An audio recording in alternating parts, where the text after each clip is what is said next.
वर्षातून एकदाच आपण कांदा लसूण मसाला चटणी बनवतो, पण प्रमाण चुकले की चव बिघडते। 4 किलो मिरच्यांपासून अस्सल कोल्हापुरी कांदा लसूण मसाल्याचं परफेक्ट प्रमाण आज आपण पाहणार आहोत। त्यासाठी काय काय साहित्य लागते आणि किती प्रमाणात लागते ते आज आपण पाहूया।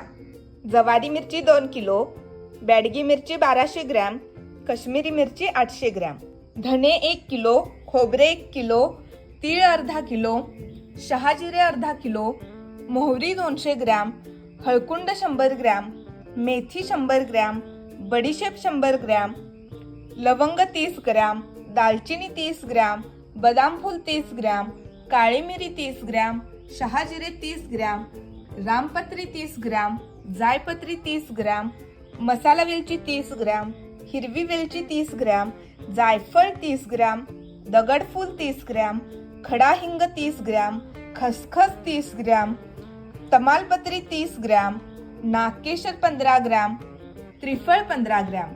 पुढच्या साहित्याचे प्रमाण पाहण्याआधी असेच मसाल्यांचे प्रमाण आणि सिक्रेट्स जाणून घेण्यासाठी तुषार मसालेला लगेच फॉलो करा। कोथिंबीर 2 पेंडी, मोठे मीठ 2 किलो, तेल 1 किलो, कांदे 2 किलो, लसूण 1 किलो, आले अर्धा किलो। या सर्व साहित्यापासून कांदा लसूण मसाला चटणी कशी बनवायची? सर्वप्रथम या मिरच्या कडक उन्हामध्ये वाळवून घ्यायच्या। मिरच्या अशा वाळल्या पाहिजेत की त्यातील बी सुद्धा एकदम करकरीत वाळली पाहिजे, मगच ती मिरची वाळली असं समजावे। त्यानंतर प्रत्येक खडा मसाला हा सेपरेट खमंग भाजून घ्यावा। ओला मसाल्यासाठी कांदा चिरून तो भाजून घ्यावा। आले, लसूण, कोथिंबीर हे सर्व स्वच्छ नीट करून ग्राइंडर किंवा मिक्सर मध्ये वाटून घ्यावे। त्यानंतर मिरच्या आणि खडे मसाले एकत्र डंकामध्ये कुटण्यासाठी घालावे। त्याची फाईन पावडर झाली की त्यामध्ये वाटलेला ओला मसाला आणि तेल घालावे। हे सर्व एकत्र डंकामध्ये मिक्स करून घ्यावे।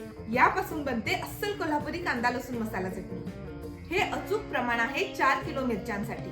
अशा पद्धतीने बनवलेली तयार कांदा लसूण मसाला चटणी तुम्हाला हवी असेल किंवा बनवून घ्यायची असेल तर खाली दिलेल्या नंबरवरती तुषार मसालेला आत्ताच कॉन्टॅक्ट करा आणि वर्षभराची मसाला चटणी बनवून घ्या।